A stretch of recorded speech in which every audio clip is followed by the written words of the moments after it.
Hello everyone, this is Rishabh Singh. I'm a legal intern at Lexis & Company, and today I'll be talking about increasing crime rate in India.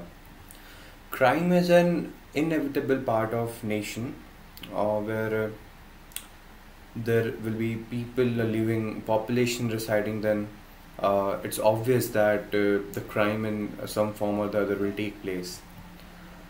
People are subject to different kind of emotions and thus different mood swings. Each human being is brimmed with divergent characteristics, making him different from others. So, because of this, the perception of each person varies to a large extent, and this sense to perceive things affects the person's emotion, and this is how person comprehends the uh, task as good or bad. As all people are different in their nature and approach, their methods of conduct are affected accordingly. Some only account things which are good and ignore all sort of toxic and negative things, whereas some do not ignore the bad and vengeance in nature and thus try to take revenge for all the wrongful acts performed towards him. Where some are of extremely vicious and shabby nature, some are hugely helpful and provide services for others' welfare. Due to this variety, every person tends to think in his own way and thus um, react to a situation the way his mind directs him to do so. Based upon this reaction only, the act of a person is or can be classified. There are lots of different types of crime, and nearly everyone will experience crime at some point in their lives. One in five people were affected by crime last year, the equivalent of 10 million people. It affects people from all backgrounds, locations, and ages. More than 1 in 10 children have been victim of crime in the past year. Uh, According to the Crime Records Bureau, under the crime in India statistics, there were 50 lakh cognizable crimes registered in the year 2020. A total of 50.74 lakhs crimes, including 31.32 lakh under the Indian Penal Code and 19.41 lakh under the special local laws, were registered in 2018, whereas in 2017 the number stood uh, to 20.7 lakhs. Across the country, a total of 1.05 lakh cases of kidnapping and abduction were registered in 2018.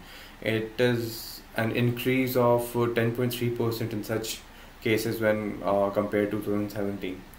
In the case of murders, a total of 29,017 murders were reported in 2018, which is 1.3% more than in 2017, more than what it was in 2017. The report also revealed that dispute was the major motive behind in 9,263 murder cases, followed by personal vendetta, 3,875 cases, and gain, 2,995 cases. Coming to crime against women, the semantic meaning of crime against women is direct or indirect physical or mental cruelty to women. Crimes which are directed specifically against women and in which only women are victim are characterized as crime against women. The United Nations defined violence against women in 1993 in Declaration on the Elimination of Violence Against Women. It defines it as any act of gender-based violence that results in or is likely to result in physical or sexual or psychological harm or suffering to women, including threats of such acts, coercion, or arbitrary deprivation of liberty, whether occurring in public or in private life.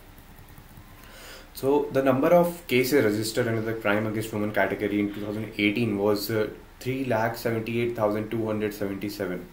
The number of rape cases, as defined in IPC section 376 was 33,536 in 2018. So this is the oldest and the most prestigious publication brought out by NCRB. The data for the report is collected by State Crime Records Bureau, Bureaus, from the District Crime Records Bureau, and sent to NCRB at the end of every calendar year under the reference. The report contains comprehensive information on cases registered and their disposal, and person arrested and their disposal under major heads of Indian Penal Code and special and local laws. Further, age group wise and sex wise details of person arrested under the crime heads are also available in the report.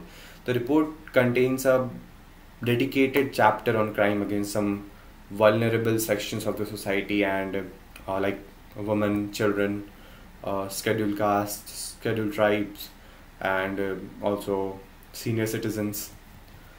So, concluding it, with all these statistics, we can conclude to opine that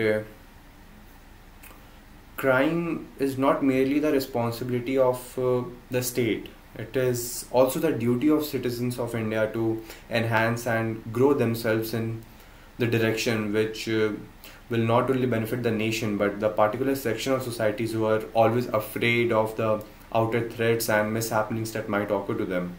So, in order to make them feel safe and secure, and to make the nation worth living, is it's essential that people establish a sense of safety amongst them, and thus a reduction of crime rate will be there in the society, and then in the whole nation.